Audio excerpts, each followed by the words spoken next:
tune in to get as much out of this as possible. Okay, today we are going to talk about how to land a job in 10 weeks. I always like to start with very clear, measurable goals, and we're going to talk about each step, each tactic along the way. This is the program that our community goes through as a cohort together. But there are a few things that make this work that I really like to talk about. The first is community. We as people were not designed to do the job search process alone. In fact, most things we do as a community, starting with school, and then one day we get to work, and then we have a team, and then one day we have to do the hardest thing in our career, which is find a job. Um, and it's the hardest thing because it's a process that is literally based on rejection, right? Companies go and they say, okay, we're going to find 10, 50, hundreds, thousands of candidates for one role, right? So companies go in knowing that they're going to just reject like 100 people, 100 plus people, so many. Woo, that makes it tough. So all of us need to have a community to go through this process with. The other nice thing too, though, if you go through this process with a community, you get to leverage the power of community. We're going to talk a lot about putting ourselves out there and networking and being vulnerable, but we're doing it with people behind us. So as we go through the process today, keep in mind that all of this is possible because of all of you, because we come together and we do it as a community, right? The next piece is process. There isn't a standard process in the business world for how to find a job. And most of us realize that when the big thing in life happens and suddenly, oh my gosh, I have to go find a new job. Maybe I'm unemployed. Maybe I found myself in an environment that's not working for me. Whatever the reason is, we think, okay, maybe I'll brush up my resume. Maybe I'll go and apply to a lot of jobs. And that's the process that we have. That's not the most effective process. So we're going to start with a process that has deliverables that we do every week and kind of just walks us towards that goal. The results that we're trying to achieve, yes, we are here to land a job in 10 weeks. That means it is a very results-driven process with deliverables along the way. It also means that we're going to put ourselves out there and we're going to take big risks and we're going to rethink what we know about job search. So, I've already said a lot. Keep in mind community, process, results, right? And now let's talk about the process. We're going to start simple. Job search process, distilled down to its simplest form, is this. You're going to start with networking calls. You're doing those networking calls so that you can get referrals. You're doing those referrals so that you get invited to phone screens. You're doing phone screens, that's the first step in the interview process, so that you can land interviews, usually with the hiring manager. And then you move into late stage interviews where you're meeting with all sorts of teams and possibly a final interview with a hiring manager, a VP, or someone at the end. You're doing all of this so that you can get an offer. Note that the beginning of this process starts with networking call. So all of us are going to say, well, how do I do that? How do I get a networking call going, right? There are some networking tactics that we do together as a community so that we can kind of think about it like a funnel. We're building out lots of opportunities. So if companies go out and they say, hey, we're not going to talk to candidates until we have at least 10, 20, 30 people that have applied. We're going to really build out our funnel. We're going to get a lot of people in there. Then we're going to start the process. You're almost doing a very similar thing of saying like, well, I'm actually going to go and have a lot of conversations with a lot of people, build out my job search funnel, right? And you're going to do networking calls with people. To land those networking calls, we've got some tactics. They are proven. We have templates. We have best practices for all of them. It starts with a networking blurb, which is a short little bit about yourself that you post in all sorts of communities. In fact, we recommend that as you start the program, that you join 10 communities. We have a list of those communities that we want you to join. Many of you are already in communities, which is fantastic. That's how you found us. And again, it comes back to this idea of community. Now, you're thinking you're going to write this blurb that is about yourself. It's a little bit vulnerable. Here's the fun thing about doing this with a cohort in a community is you're going to post your networking blurb, and then you're going to come to your Slack community with everyone at Lessons Up and say, hey, I posted a blurb on LinkedIn. Hey, I posted my networking blurb on Women in Product. Here's the link. Would love to get some support in my job search. And then we all go out and then we like it, we comment on it, we share it. A lot of referrals and conversations happen just from this first step, right? So we write our networking blurbs together, we review them together, and then we go and we get them out in the real world. Then the conversations start happening. People come, yeah, I'd love to chat. And the next thing you know, you're conducting networking calls. But we have a lot of tactics, not just one tactic to get that momentum going. We're also going to say, hey, reach out to leaders. That sounds really scary, but at our hiring mixers, so once a month when you're in this program, you're actually going to meet with leaders, recruiters from top companies. The leaders that are joining us, they're saying like, yes, absolutely. You know what? If I get an email from a candidate, here's the interesting thing that happens. Most leaders will actually take that email and they're going to forward it to a head of talent, to a recruiter, to someone. And they're like, hey, why do we have really good candidates reaching out to me? Didn't we have a process for them to find us? And so then those recruiters, whoever happens to get it, they're on it. They don't want their CEO to come and say that to them. You're like, yeah, we're taking care of the candidates. We're creating a great candidate experience. We're on it. And then they're talking to you first. So reaching out to leaders can be really, really powerful. Then there's recruiters. Their job is to find you. So if you make their job easier, they're definitely going to be excited to hear from you. And the recruiters who join our hiring mixers, Brooke Colbert at Beyond, she always ends when she leaves the hiring mixer by saying, recruiters are your friend.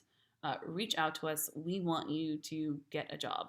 So don't be shy about going to your dream company, looking on LinkedIn, seeing who the recruiters are, and sending them a message. Of course, we do have some best practices and templates for how to send those messages. I will just say for now, we want to keep them short. We want to start with the other person first. We want to build that relationship. You're excited about them, their company, because then just a tiny bit about yourself, right? Okay, so you've started your process. You've got your networking blurb going. It's out there. You're reaching out to 5 leaders a week. Great. You're reaching out to 3 recruiters a week. Fantastic. You've still got some more tools. You're going to reach out to employees, people who are just out there in roles that maybe you would want to have at companies where maybe you would want to work. Remember that everyone who has a job is incentivized to refer people to open roles at their company. In fact, all of the recruiters, all of the HR, all of the hiring managers at their company are constantly asking them to refer people. They've run out of people to refer. After they're there for a first year, they don't know anyone else in their network, right?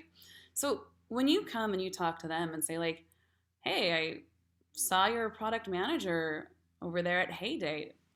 I'm pretty interested in being a product manager myself. I did XYZ. I'd love to chat for 15 minutes.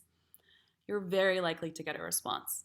In fact, we think if you send out 5 of those messages a week, you will get at least 1 response. Sometimes people in our community wind up getting 3 to 4 responses. It just depends on who you reach out to.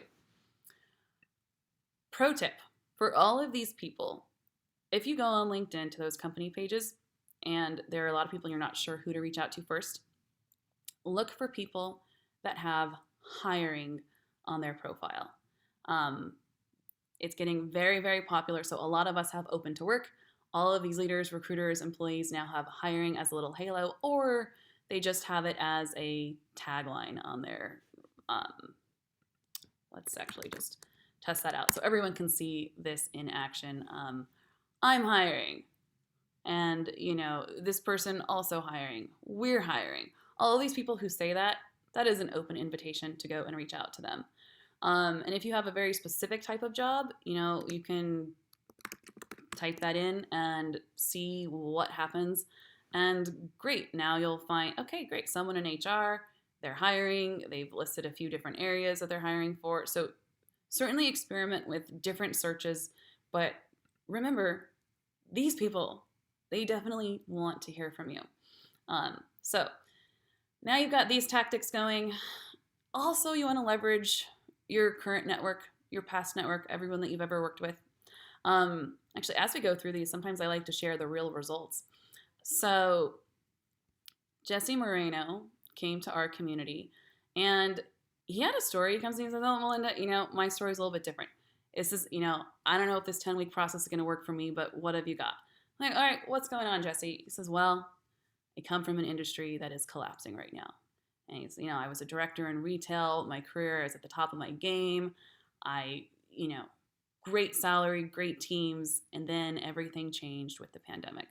And he's just like, I got to be honest, I've been out there looking for over a year. And I was like, all right, let's start the process at the beginning. What are your big achievements? What are your transferable skills? We got to talking. I was like, "Jesse, you're going to get a job in 10 weeks. Well, I was wrong because Jesse actually got a job in 7 weeks. He actually also did a huge, huge pivot from a collapsed industry, retail, and he is now in health tech. He's a regional operations director at Vault Health. And as he went through these tactics and kind of with his cohort prepared all his verbiage, the one that worked for him was reaching out to past colleagues. Someone that he had worked with a few years ago happened to land at Vault Health, was super excited to hear from Jesse, introduced him to the recruiter, the process started, and it just went fast. So all of these tactics work in different ways for everyone in our community, but they are all proven, right? And last thing I always like to say, as you go and do those networking calls, go back and follow up with those networking calls. A lot of times you might get to the end of the networking call and do your referral ask that we're going to hone in boot camp. Someone will say, "Wow, there aren't any opportunities right now, but keep in touch." Well, they mean that. And you can go back 3 or 4 weeks later, touch base, and oftentimes they'll have something that they're ready to refer you for. So that's a tactic. And the last one, too, is you're posting your networking blurb in these communities. You're posting it on LinkedIn, various Slack communities, Facebook groups, wherever it might be that you are, right? In these communities, people are also always posting jobs. Recruiters constantly posting about new roles, hiring managers posting about new roles. Go and reply. Say something about the job. Then go and direct message the person and let them know, like, "Hey, I was pretty inspired by this job you're looking for. I saw you want someone to do X, Y, and Z. That sounds a lot like me. Let's chat."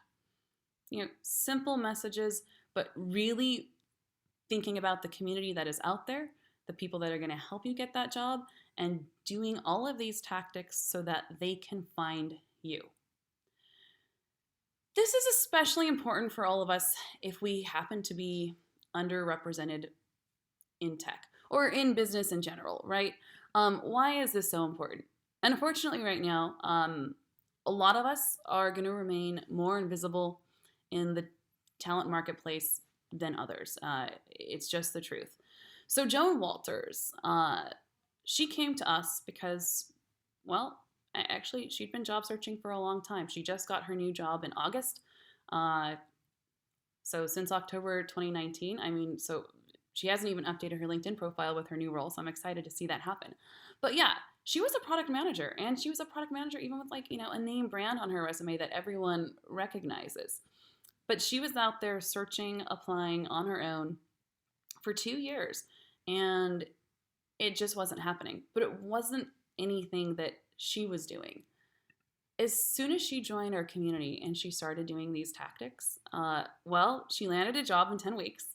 She is the new senior AI product manager at Heyday, which is owned by Hootsuite, so a big up-and-coming marketing company. And this is what worked, was putting herself out there. Because these companies need a lot of help to see underrepresented people. So we help each other, we do these tactics, and so that we can also help these companies find us, because that's the ironic thing, they're actually desperate for us, right? As soon as we start doing this, they get excited, we get excited, results start happening. So these are your top tactics at the top of the funnel. You are just building momentum so that you can land these networking calls and then kick off your process.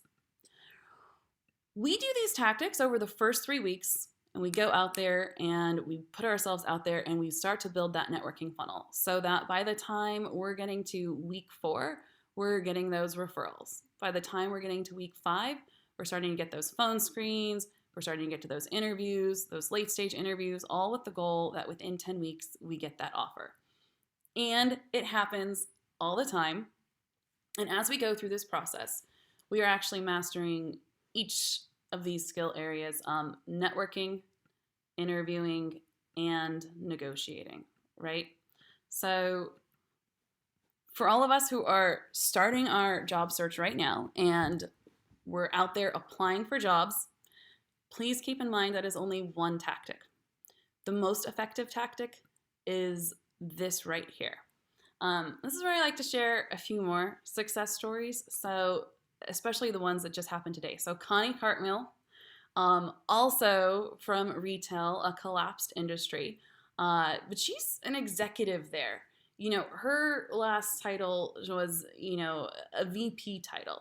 She's like, Melinda, I don't want to give this up. This is my bread and butter. This is what I do, but my industry is collapsing. It's like, you know what? There's still opportunity in your industry. And got really, really excited today. Connie literally just got her signed offer, finished the negotiation. She's going to be joining Jackie and Jane, a kids brand. But the fun thing too, when Connie came and said zero traction in her job search for the past year, she kicks it off. Now she's saying, I'm talking to Lululemon, I'm talking to Pet Food Express, I'm talking to Luxottica, any luxury expert, Nordstrom, Levi's, it just goes on, Allbirds, Leslie's Pool Supply. I mean, she was out there interviewing with everybody. All of these people wanted to talk to her, but they just didn't know how to find her, and she didn't know how to find them, because this process that we're currently following of rote applying to these jobs, only a few of us are going to be seen. It's just statistics. A friend of mine, head of research at Cloudflare, he told me that even for some of the most technical roles where they know there aren't even very many people in the world qualified for it because it's such deep machine learning and AI, he said they'll get 1,000 applicants. And like a big challenge for these companies is all of these applicants and how are they going to find the people who are serious, who are truly qualified. So we're helping them by posting our networking blurbs, by reaching out to the leaders we want to work with, the recruiters who represent our dream companies, and the employees who have the jobs that we want. Okay, I'm going to pause there because I just threw a ton of information out at everyone. And what I like to do now is go and say, hey, does anyone have questions? Because this was kind of first exposure to these tactics. So I see a few questions in the chat. Do these tactics work with, say, people with... Yes, if you don't have any formal experience, we are going to, well, first of all, we're going to say, hey, did you recently graduate? Or do you not have any formal experience in a specific industry? But we're going to start at the very beginning of the process, which is career direction. And when we talk career direction, we're actually going in and we're identifying your transferable skills. And we have some really fun exercises in boot camp to do this. We're going to kind of get into breakout rooms, talk in pairs like, hey, what do people ask you for help with the most often? What was your favorite project that you ever worked on? If you could do anything and you couldn't get paid for it, what would it be? What's the most fun you ever had at work or in school, right? We really kind of do some interesting stuff to think outside of the box and think about our strengths in different ways. Something else we do, we go and we look at leaders in our dream field on LinkedIn. We do a little bit of market research, you could say. And we go and say, hey, what was their career trajectory? What skills do they list? What skills do I have in common with them? What verbiage are they using? It's like, wow, I'm good with people. And this chief people officer over here describes it as, builds rapport cross-functionally. Hey, that verbiage kind of sounds like me. And we build out that profile of what are those skills in your industry that you also have and maybe didn't even realize you shared. So we build out your career direction matrix. We identify your top skills, your top 5 biggest achievements. We go through, we research those on the talent market, what job descriptions require skills like yours, and we identify the top 3 to 4 that you want to pursue in your job search. And we set up your resume, get it optimized so that you can go after those roles and stand out to recruiters. And it works. People go through this process and they come back, they revamp their resume, and it is just magic. In fact, we talk so much about key results here, so that one of the things that I love to do for the people who've said like, hey, I want to share my story, I like to show you guys the results. So Valencia came in and, she actually signed up for our resume services. She was really nervous because she had been at the same company for 20 years. She'd been at AT&T. She got out into the job market after AT&T made some big changes, and she's like, Melinda, it's not working. I've been applying. People don't see me. They only see that I've been at AT&T for 20 years. We talked key results. We talked skills. We revamped that resume. Good news. Another phone screen today. Before we got into the phone screen, the recruiter said, I'm just going to be blunt. I showed the hiring manager resume. Of course, Valencia's heart just drops at this point, right? She's like, oh no, what are they going to say? Hey, this recruiter already wants to move you to the next round. So this call is going to be brief. Basically, I'm just here to let you know you're already moving forward in the process. You already landed the interview. You're already going to talk to the hiring manager. Like, congratulations. All because she learned how to tell her story. So whether you have formal experience or not, we will take what your strengths are, your big achievements, and we will build that story so that it resonates with the people you want to work for. These are such great questions, so I'm going to check and see if there are a few more before we go a little bit deeper into our process. Okay, yeah. Facing difficulties finding recruiter emails. Absolutely. If that happens, you can always direct message people on LinkedIn. And then it looks like you already had some of your own tricks, as like going to the company website to figure out the format of the company email addresses, right? Like, I work at Lessons Up. My email is melinda@lessonsup.com. If there was a recruiter on our LinkedIn people page that you wanted to reach out to, you could probably guess that their email is going to be, if it's a Jennifer@lessonsup.com. So we also have some tools. There are some tools out there where you can add a browser plugin to your browser, and then you go to LinkedIn and it will look for the email for you. So yeah, we'll share some of those once we're in the program, and we'll get that to you. But okay, let's see. So I'm going through, looking at a few more questions before we dive back in. Okay. Yeah, I see a question here about work visa. This is such an important question. In fact, because we happen to have this process to land jobs in 10 weeks, we actually wind up with a lot of great people in the community who are trying to get their work visa. So, because they're usually on tight timelines. So Pratigya joined us, and at the time that she joined us, literally in tears, talking about the fact that she might be deported. And I just kind of sat with her. I was like, Pratigya, just break it down. What is your timeline? And at the time that we talked, she had 4 months until she thought she was going to get deported. She said she had applied and tried everything. So, well, I don't think you've tried everything. So let's talk about what we can do differently this time, right? And so we went back into all of these tactics. The thing that wound up working for Pratigya, after she posted her networking blurb, a hiring manager saw it and was like, wow, this is definitely the kind of person that I would want to talk to.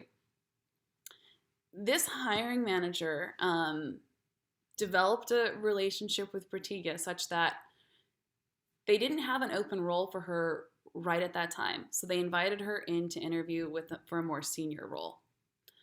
The team then came back and said, wow, we love Pratigya, but the engineers, for this analyst position, they really do, engineering is saying it's got to be someone senior who knows these specific processes inside and out. So then the hiring manager was like, okay, I hear you. That hiring manager opened a new role. They did a very quick interview process, and everyone in the company got super excited at REI Systems, and Pratigya got the offer. And she got it with a month to spare before the visa timeline. So we were throwing a party. She was throwing a party. Biggest thing, though, REI Systems were throwing a party because they got to work with her. Again, Pratika is not someone who should have had so much difficulty in her job search. She actually had a master's degree in computer science. She also had some really good accolades. She was a Microsoft student partner, which meant that she was helping 200 school students learn how to code and build games. Just stellar background. But yeah, no matter what your background is, it is building relationships, putting yourself out there, talking to people, finding out what's important to them, what's important at their companies, what are they working on, and just starting to run your process as if you're the person who is going to do the job, solve their problems, that kind of thing. Okay. And we're going to take a look at a couple more questions before we dive into how this program works and how you can come in and be this person who is tracking your success throughout to land that job in 10 weeks. So I'm going to glance at the questions one more time. Okay. Let's see. How do we know our... Okay. This is such a great question. How do we know our interview stories are relevant with a product manager role? Okay. Let's talk interview prep for a moment. Most of us do way too much of the wrong kind of work for interview prep. You see, our process begins with identifying your top 5 key results. Throughout the process, you're actually going to go and you're going to identify up to 10. That said, we had one woman who landed offers in 6 weeks, and she went and she identified 60. I was like, wow, Janae, I wish all of us could do that. Most of us can't. But you're going to start with those key results. Those key results that you do at the foundations of the program. You're going to get your elevator pitch down, your skills, your key results, your career direction. This stuff informs the entire rest of the process. You are going to become a walking encyclopedia of the biggest things you achieved in your career. As people ask you interview questions, if you use the STAR method today, situation, task, action, result. If you use the CAR method today, challenge, action, result, great. Use it. But there is one thing that you are going to do that is going to make you stand out from every single candidate. You are going to lead with a key result. You're going to lead with the big outcome, the big thing that you achieved. So if someone asks you about how do you handle deadlines, you're going to say, wow, I'm really glad you asked that. In fact, I was recently tasked with increasing conversion rate by X% within X amount of time. And here's what happened, and here's how I was able to do it. But you lead with that key result. That interviewer, instead of trying to figure out, what is this candidate trying to tell me? Is this even important? Do I care? No. This interviewer knows immediately that you add value to their organization and they are listening and they are interested. You are creating a whole new level of engagement. You go from being the person who is applying to the job to being the person who is actively doing the job. And there's one more piece of interview prep that I like to talk about. For any role, yes, you're leading with key results. But one more thing that we do in interview prep is we write a little thesis statement for the interviewer before we go in. So instead of trying to memorize every interview question out there, instead of trying to prepare for every single scenario, we are saying, okay, who am I interviewing with? What is their role at the organization? What metrics are they responsible for, or big deliverables, right? What does this person own? How do they measure success?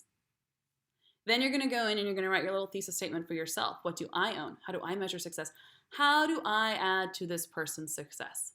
Why does a working relationship work and exist between me as the new customer success manager and, I'm interviewing with the director of sales tomorrow? What are these two people in the organization talking about on a day-to-day basis? Why does that happen? So now you take that question that you're going to answer with your key result, and they say, okay, well, how do you prioritize tight deadlines? And you say, well, actually, as the director of sales, I know this is really important for you because you've got quotas to meet each quarter. So here's what happened. I had to increase conversion rate by X% within X amount of time. Do. And you just go through and you tell your story. But now you're adding relationship to it. You're answering the question in the context of the working relationship.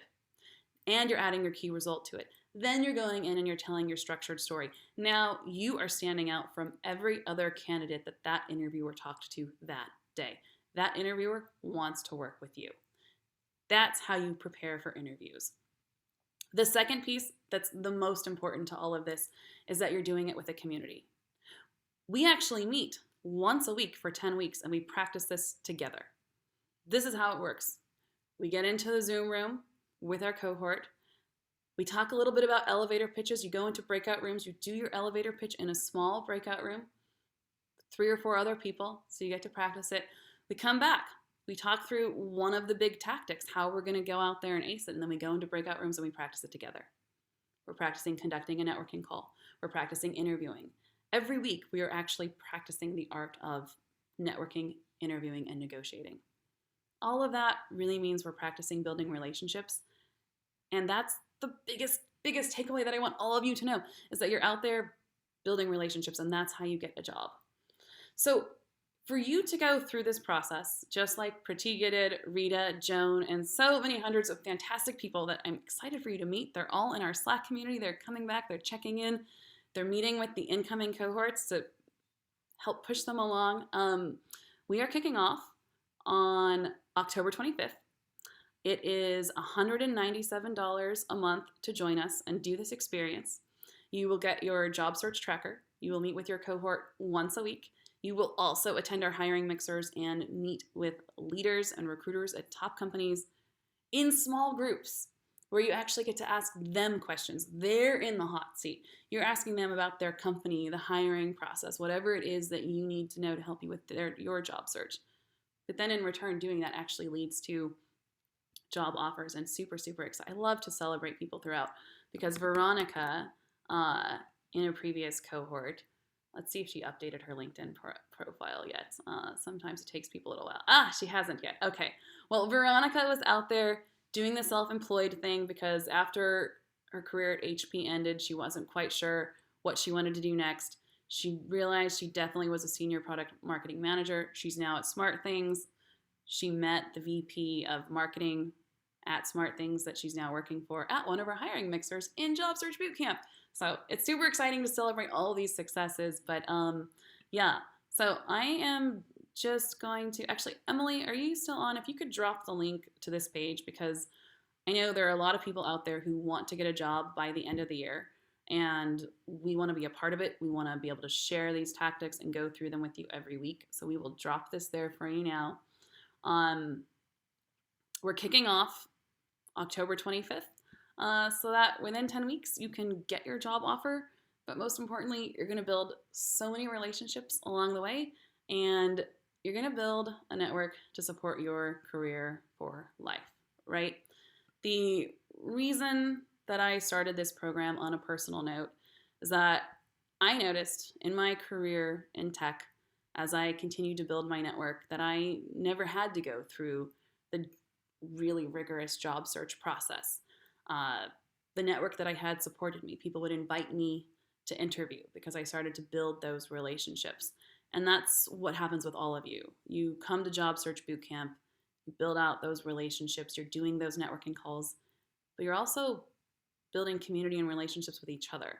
And all of you, as you get into these stellar positions, actually all of you are the people who come back to Lessons Up 3 months later and you say, hey, Melinda, I'm hiring. Do you have any product managers in the community? Do you have any engineers? Do you have any customer success?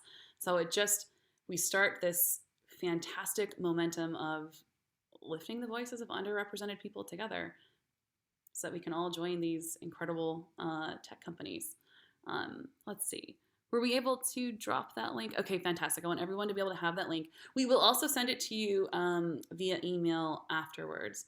And I also like to share one more thing. Speaking about getting into those dream roles or those dream companies. And we all have a different dream company. For some of us, it's the fast-growing startup. For some of us, it's one of the top tech companies. It's always something different for each of us. But no matter what it is, that path is possible. And we recently had someone in the community who started her job search, and the people out there told her that she wasn't good enough.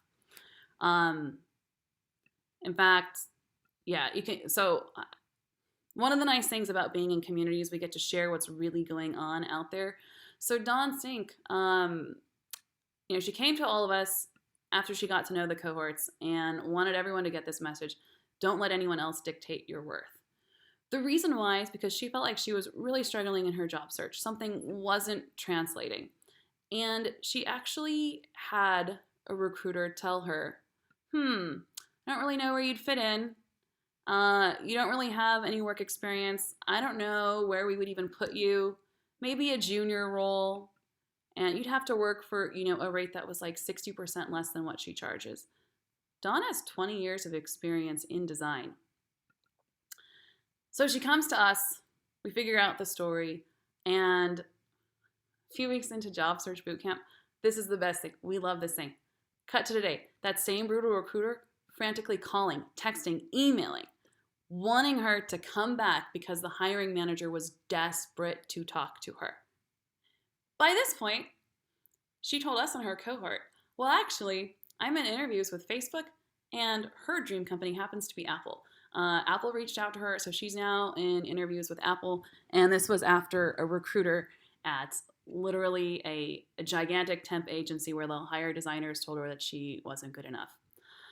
I like to share that because a lot of us come here to these sessions because we heard that somewhere out there that we aren't good enough, and it is not true.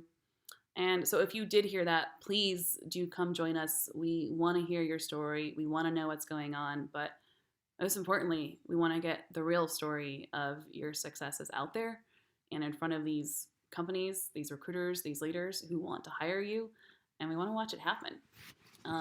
Okay, I have talked a lot. I am going to go and check the questions because I know there are usually a lot of questions because it's so much fun information.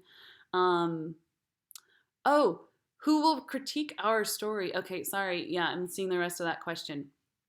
Okay, so we're gonna practice telling those stories in bootcamp, and in your cohort, you will get live critiques. We have some very real-world criteria that we use in these cohorts when we practice these interview sessions. So you might go in and tell your interview stories to someone, and then we'll come back from the breakout rooms and we'll say, okay, why would you hire V? What was V's key result? Do you remember anything about this person? Your goal every week in bootcamp when you're telling your interview stories, when you're doing your elevator pitch, when you're practicing your negotiation, is to really test this out, right? Does someone remember what I said? The biggest struggle with interviews, one of the biggest mistakes that we all make is we start a story and then we wind up talking in circles. Maybe we get nervous, maybe we lose the point, and then we just have so much information that we think we need them to know, but we distill that down to the simplest story that we can tell that really makes us stand out, and then we just actually test it live. We do our interview story, and like, well, why would you hire me? Do you remember anything that I said?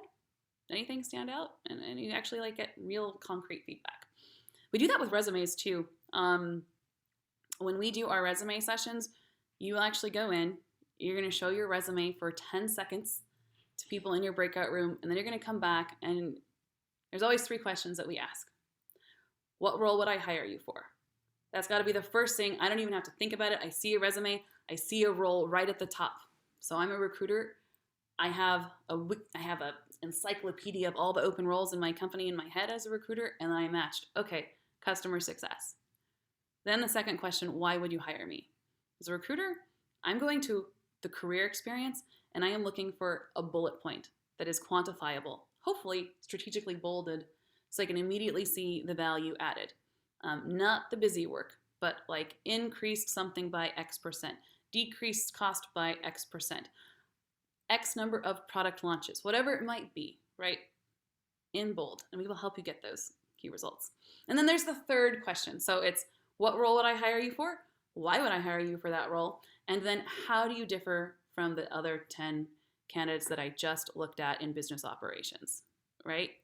And that's when we'll look at the full career trajectory. That's when we'll look for those extra skills, those strengths, maybe that summary at the top, something about you that kind of just differentiates you a little bit.